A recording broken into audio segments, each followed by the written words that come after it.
वालेकुम नाज़रीन, चलेंगे पाकिस्तान। हमारे ब्यूरो चीफ है वहाँ पे। आप देख रहे हैं 9 टीवी इंटरनेशनल। जी अस्सलाम वालेकुम सर। जी वालेकुम अस्सलाम। हाँ जी सर, क्या ताज़ा सूरत हाल है? बड़ा सुना कि एक ड्रामा चल रहा है वहाँ पे, क्या उसका बना, किस तरफ चला गया ये सब कुछ?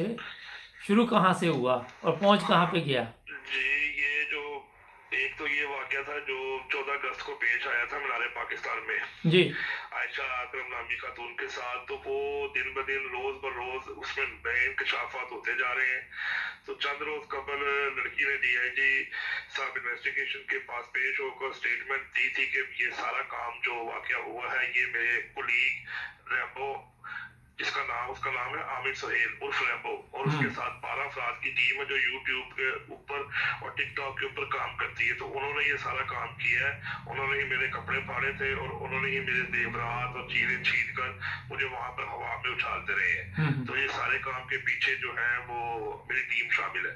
ये सारी कार्रवाई के बाद पुलिस ने उसके बयान को ततीमा बयान से कानून की जुबान में कहते हैं उसको एफआईआर का हिस्सा बनाकर रैम्बो और उसके 12 अफराद गिरफ्तार कर लिया और उसके बाद उनको 4 दिन का जिस्मानी रिमांड ले लिया। हम्म। तो जिसमें रैम्बो ने ये बताया कि अगर मैं कसूरवार हूँ तो जो इसने मेरे साथ नाजेबा वीडियोस बनाई हैं वो इसकी मर्जी से बनाई गई है। हम्म। मैं इसके साथ शामिल नहीं हूँ, बल्कि उल्टा इसने मुझे ये कहा है कि आप जितने गिरफ्तार अफराद हैं उन सब से हम 5-5 लाख रुपया लेंगे ताकि हमारी एक अच्छी खासी दिहाड़ी लग जाए। अच्छा। इसके बाद साथ अदारे और दूसरे लोग जो हैं वो हरकत में आ गए। उसके बाद दोबारा तफ्तीश की गई तो वो चंद कॉल्स का रिकॉर्ड निकलवाया गया जिससे ये पता लगा कि रैम्बो और आयशा के दरमियान जो बातचीत हुई है उसमें रैम्बो ये कह रहा है कि मैं तेरी वीडियोस को लीक कर दूंगा और अगर तूने मुझे बदनाम करने की कोशिश की गई। तो दूसरी कॉल में ये कहा गया कि आपने अगर 5-5 लाख रुपए नहीं मांगे तो फिर मैं आपको बदनाम करूंगी, जलील करूंगी। जी। इसके बाद दोबारा इनको रोज पेश किया गया तो जज साहब ने दोबारा इनका 4 रोज का जिस्मानी रिमांड दे दिया और इनको इनके पुलिस के हवाले कर दिया। इसके बाद ये बात वादे तौर पे सामने आ गई कि इन दोनों ने आपस में मिल के प्लान के साथ ये सारा काम किया और इस काम करने के बाद इसकी वजह से जो है वो मुल्क की खासी हताशराई हुई। और अब लास्ट ये आज एक प्रेस कॉन्फ्रेंस की थी वजीरे जो वजीर दाखिला अपना जो वजीर अतलात है अपना फवाद चौधरी साहब, उन्होंने बताया कि इंडिया ने एक चैनल ने मीनार पाकिस्तान का इशू बनाकर पाकिस्तान को बहुत ज्यादा बदनाम करने की कोशिश की गई है। हम्म। और अब जो लास्ट कार्रवाई पता लगी है साइबर क्राइम ने रैम्बो और आयशा अकरम जो है इनकी जो नादेबा वीडियोस बनाकर इन्होंने सोशल मीडिया पर अपलोड की थी उसके तहत कार्रवाई करते हुए वो इस कोशिश में है कि हम इनके खिलाफ कोई कार्रवाई करें। तो अब एक इंकशाफ हुआ है कि वो पीका एक एक्ट है साइबर क्राइम का, उसके तहत वो इन दोनों को फिल्म लोड करने की पादाश में गिरफ्तार तो पहले से को इनको मजीद 7 साल सजा हो सकती है। तो लास्ट जो अभी है कि अब दोनों जो है वो खुद ही अपनी केस में ज्यादा मुलव्वस हो गए हैं और वजीर आला जो है वो भी बार बार इस केस की अपडेट ले रहे हैं। तो अब इसका लास्ट जो हमें आज इतलात मिली थी कि एफआईए साइबर क्राइम ने पीका एक्ट के तहत दोनों को 7 साल के लिए सजा के तौर पर पेश करने के लिए चालान मुकम्मल कर दिया। नहीं, दोनों में यानी कि लड़की भी इस वक्त उन्होंने हिरासत में ले ली? जी लड़की जी लड़की अभी हिरासत में नहीं है, लड़का हिरासत में है। लेकिन एफआईए के मुताबिक अगर कोई शख्स अपने नादेबा वीडियोस बनाता है और उसको सोशल मीडिया पे अपलोड करता है तो उसके तहत ये किसी किस्म की इजाजत नहीं है कि कोई मर्द और कोई औरत अपनी काबिल तलाश वीडियो बनाए और उसको अपलोड करे। अगर वो अपलोड करता है तो पीका एक्ट के तहत उनको 7 साल की सजा हो सकती है। अच्छा, तो ये तो पहले कह रही थी लड़की के मैं एक बड़े ही अच्छे घराने की लड़की हूँ और मेरा तो इस तरह के काम बगैर दुपट्टे के भी नहीं बाहर निकलती। अब तो ये बड़ा कोई सामने आ रहा है। हाँ जी, बस ये देखने का आहिस्ता आहिस्ता जैसे जैसे वक्त गुजरता जा रहा है तफ्तीश सामने आती जा रही है। ये एक अलहदा कहानी तैयार करती जा रही है। बाकी अब तो ये है कि ये ज्यादती के जो केसेस हैं जो रेप केसेस हैं वो मुल्क में बहुत ज्यादा बढ़ते जा रहे हैं। जी। ये 2 रोज कबल अपना टोबा टेक सिंह की एक लड़की 18 साल की एक लड़की थी, उसको अपना नौकरी का झांसा देकर बुटीक में नौकरी का झांसा देकर चंद अफराद ने उसमें 3 अफराद हैं जिनको उन्होंने फोन करके उस लड़की को गोजरा बुलाया और वहां पर चलती कार में उसके साथ ज्यादती की। हम्म। और ज्यादती करने के बाद उसको फैसलाबाद इंटरचेंज के पास चलती गाड़ी से फेंक दिया। इसके बाद उसको रेस्क्यू किया गया, उसका मेडिकल किया गया, तो वो पता लगा कि उसके साथ 3 अफराद ने वहां पर ज्यादती की है। तो गुज़श्ता शाम भी ये पता लगा है कि पुलिस ने कार्रवाई करते हुए जियो फोरेंसिक के तहत 2 मुलजमान को गिरफ्तार कर लिया है और इस लड़की की फुफ्फी की बदीयत में जो मुकदमा दर्ज किया गया था, उसके बाद आज अभी कुछ लम्हा पहले हमें ये रिपोर्ट अपडेट हुई है कि वहां पर लड़की की टेलीफोन से लड़के जिन अफराद ने ज्यादती की उनके साथ गुज़श्ता को 1 हफ्ता से बातचीत हो रही थी, बल्कि उनके पास लड़की की तस्वीर भी थी। तो ज्यादती का रंग देकर और ज्यादती की कोशिश की गई है। पुलिस ने तो अपना मौके पे बड़ी जल्दी अच्छा कार्रवाई कर सर, दी ये है, बताइए लेकिन अब पुलिस ये साहब। ये बताइए कि ये जी लोगों के दिलों में कोई डर खौफ ही नहीं आता, दिन ब दिन ये केस बढ़ते जा रहे हैं। जी, ये बहुत ज्यादा केसेस हो गए हैं। ये लड़की वाला जो केस हुआ था, ये तो मतलब 2 रोज कबल है, उसी उसी दिन सेम जो है वो रहीम ईदगाह खान के इलाके से हमें रिपोर्ट मिली है कि वहां पे 9 साल का लड़का था जो कि मदरसे से पढ़ के आ रहा था, तो रास्ते में कहीं गायब हो गया। तो रात को उसको पता लगा कि उसके साथ ज्यादती करके उसको कत्ल करके खेतों में फेंक दी गया। तो उसकी भी लाश मिली है। उसके अलावा यहाँ फैसलाबाद के करीब एक नवाही गाँव है, वहां से भी ये रिपोर्ट मिली कि वहां पर लड़के के साथ 12 साल के लड़के के साथ ज्यादती करके उसको कत्ल कर दिया गया। तो ये जो रेप के और ज्यादती के केसेस हैं, ये बहुत ज्यादा बढ़ गए। तो सर ये बताइए कि इस तरह लोगों को ये भी फिक्र नहीं कि हमारी इज्जत का मसला है, इस तरह लड़कियां जो हैं ये किस तरह जाल में फंस जाती हैं इनके लोगों के। देखिए, लड़की तो मासूम है, उसमें तो अब जैसे अब ये लड़की थी, इस लड़की को नौकरी का झांसा देकर वहां पर बुलाया गया, वो तो नौकरी के लिए गई होगी या मजबूर होगी। उसने तो अपना जॉब के लिए अपने आप को वहां पर पेश किया होगा कि मैं आ गई हूँ, मुझे जॉब दिलाई जाए। अब उन लोगों ने उसकी अकेले होने का फायदा उठाते हुए उसके साथ ज्यादती की। अब मुआशरा जो है वो बेदार रवि की तरफ जा नहीं रहा, बल्कि बेदार रवि की तरफ जा चुका है।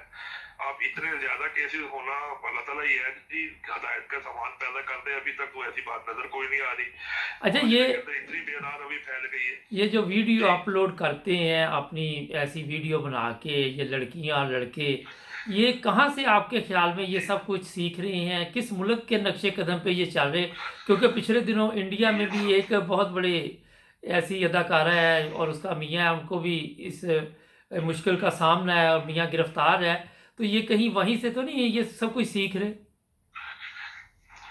जी, ये हम जो हमारा एक तजजिया है इस बारे में वो ये है कि इस मुल्क में इंटरनेट जो है वो इतना आम हो चुका है और सेल फोन का इस्तेमाल इतना ज्यादा हो चुका है कि लड़के और लड़कियां जो है वो ज्यादातर बेदार रवि और बिलू फिल्म देखना और मुआशरे के अंदर का वो ऐसा एक हिस्सा बन चुके हैं कि वो अब किसी भी अगर ये अफराद को अरेस्ट किया पुलिस ने, ये जो मुल्जमान है, तो इनके फोन से काबिल तलाश को 15 से 20 फिल्में बरामद हुई है। तो हम्म। इनके पास नंगी तस्वीर भी थी औरतों की। इसके अलावा जो दूसरा एक वो मौलवी साहब जो पहले कुछ रोज पहले पकड़े गए थे ज्यादती के शुबे में, उनके फोन से भी, वो हालांकि मदरसे में पढ़ाते हैं, उनके फोन से भी ब्लू फिल्म्स का मिलना और नंगी औरतों की तस्वीर मिलना, मतलब ये बेदार रवि का शिकार इंटरनेट जितनी सेंस देता जा रहा है। अब ये लोगों को तो इस चीज का इल्म नहीं है कि हमने इसको अच्छे काम के लिए इस्तेमाल करना है या बुरे के लिए करना है। तो वो लोग तो इसको ज्यादातर इस काम के लिए इस्तेमाल कर रहे हैं। फिर पूरी दुनिया आपके सामने है, यूट्यूब आप खोलते हैं, फेसबुक आप खोलते हैं, पूरी दुनिया में क्या हो रहा है, कहाँ कहाँ पे ज्यादती हो रही है, कहाँ कहाँ पे फैशन चल रहा है, कहाँ कहाँ पे कौन कौन सा प्रोग्राम हो रहा है, हर बंदा अपनी जगह पे अपडेट बैठा हुआ है। वो पैसों का भी लालच कर सकता है, वो अपने आप को एक्सपोज करने का भी कर सकता है, वो अपने आप को बड़ा पेश करने का भी कर सकता है। तो ये सारा ओवरऑल जो है ये बतौर है कि आप ये समझ लें कि हमारे तरीके के मुताबिक इंटरनेट की बहुत ज्यादा आसानी होने की वजह से बेदार रवि फैली और बेदार रवि फैलने के बाद ये उसके नतीजे हैं जो सामने निकलते हैं। अच्छा सर, आज एक चीज़ और आपसे मैंने पूछना चाह रहा हूँ कि ये जो पाकिस्तान है वहाँ के स्कूलों कॉलेजों में ये नशे की जो आदत बच्चों और बच्चियों को बढ़ती जा रही है, इस पे भी कभी आपने गौर किया? जी बिल्कुल, ये चंद रोज कबल में आज से 10 दिन कबल भी डीआईजी सब ऑपरेशन ने एक खास स्पेशल मीटिंग बुलाई जिसके अंदर अपने सर्कल के एसपी साहबान को ये हुक्म दिया कि आपके सर्कल में जितने भी कॉलेजेस हैं, यूनिवर्सिटीज हैं, आप वहां पर जो नशा बेचने वाले लोग हैं उनके खिलाफ एक क्रैकडाउन करें। और उस क्रैकडाउन के बाद काफी हद तक ये हुआ कि जो लोग ये नशा करते थे, ये नशा बेचते थे, इनको गिरफ्तार किया गया, इनको पकड़ा गया। लेकिन बदकिस्मती से हमारे मुल्क में ये एक बड़ा स्ट्रॉन्ग माफिया है जो कि नशा और ये जो चीजें हैं, ये जो सेल करता है, इसको स्टॉक करता है, इसको बनाता है। लेकिन इसके खिलाफ पुलिस का काम है पकड़ना, और पकड़ के उसको गिरफ्तार करके जेल भेज देना। लेकिन सबसे बड़ी बदकिस्मती ये है कि अब जब किसी भी केस के अंदर, खा वो नशे के मुताबिक हो या कत्ल के मुताबिक हो या ज्यादती के मुताबिक हो, जब पुलिस पकड़ के उनको आगे अदालत लेके जाती है तो अदालत के अंदर हमारा प्रोसेस इतना लंबा चला जाता है कि किसी को सजा नहीं होती, और इसलिए वो लोग बहुत बेबाक होकर ये काम करते हैं। और इतना स्ट्रॉन्ग इनका ये काम है कि ये इन्होंने 90% आप ये कह सकते हैं कि जो नौजवान नस्ल है जो कॉलेजेस में या यूनिवर्सिटी में पढ़ती है, उनको इस तरह माइल किया हुआ है कि आप ये नशा करें, आइस का नशा करें, आप चरस पे पी गए, आप ही कह रहे हैं अफ्यून पी रहे हैं, आप मुख्तलिफ अतवार के अंदर ये चीजें बरामद होती है। कई दफा हॉस्टल्स पर छापा मारे गए हैं जहां से हॉस्टल्स के कमरों से आइस बरामद हुई है, जिसकी इंटरनेशनल मार्केट में बहुत ज्यादा कीमत है। जो ये लोग पता लगा कोई 1 महीने से कर रहा है, कोई 3 महीने से कर रहा है, तो ये माफिया बहुत सरगर्म है। सर ये बताइए कि भी इतला हमारे पास है कि ज़्यादा ये अमीर घरानों की लड़कियां लड़के जो हैं इन चीज़ों में पड़ जाते हैं, ये ठीक न्यूज़ है? जी ये बिल्कुल ठीक है कि ज्यादातर पोश इलाकों में रहने वाले लोग और उनकी जो औलादे हैं, जो बहुत ज्यादा रिच फैमिली के लोग होते हैं, लड़के होते हैं, वो इस नशे में ज्यादा होते हैं, जिनको पता होता है कि हमारे पास पैसे की कोई कमी नहीं है, हम कोई भी चीज खरीद सकते हैं, कोई भी नशा कर सकते हैं, और इसलिए वो फिर बे खुल डुल के जिसे कहते हैं आप वो सारा कुछ काम करते हैं। उन्हें एक उस बात का भी बड़ा बेनिफिट है कि हम बड़े बाप की औलाद है, हमारा बाप जो बिजनेसमैन है या बड़ा आदमी है, अगर हम पकड़े भी जाएंगे तो हमारा बाप या हम खुद पैसे देकर पुलिस को मौके पे कह देंगे कि जी हमें छोड़ दे। क्योंकि कुछ अपराध ऐसे भी पता लगा, रिपोर्ट हुए हैं, जिसको पुलिस ने पकड़ा भी है, लेकिन पकड़ने के 3 से 4 घंटे के बाद छोड़ भी दिया है कि जी पुलिस ने बस अपना मौका देते हुए यही बात बयान की है कि गलत फहमी से पकड़े गए, इनके पास कुछ नहीं था। हालांकि जब मौके पे इस बात की तस्दीक की गई तो पता लगा कि उनके पास अपना आइस जो है, नशावर चीजें काफी मिकदार में थी, जो कि वो एक जगह से दूसरी जगह ट्रांसफर कर रहे थे। अच्छा सर, ये एक और चीज़ बताइए कि जब ये लोग नशे में पड़ जाते हैं तो फिर इनको जिस तरह मर्जी इस्तेमाल कर सकते हैं, वीडियो फिल्में बनाएं, जो मर्जी बनाएं। जी बिल्कुल, जो शख्स नशे की आदत में चला जाता है फिर उसको आप चोरी की तरफ माइल कर लें, उसको ब्लू फिल्म्स की तरफ माइल कर लें, उसको ज्यादती की तरफ माइल कर लें, उससे कत्ल करवा लें, उसके वारदात करवा लें, वो मजबूर हो जाता है।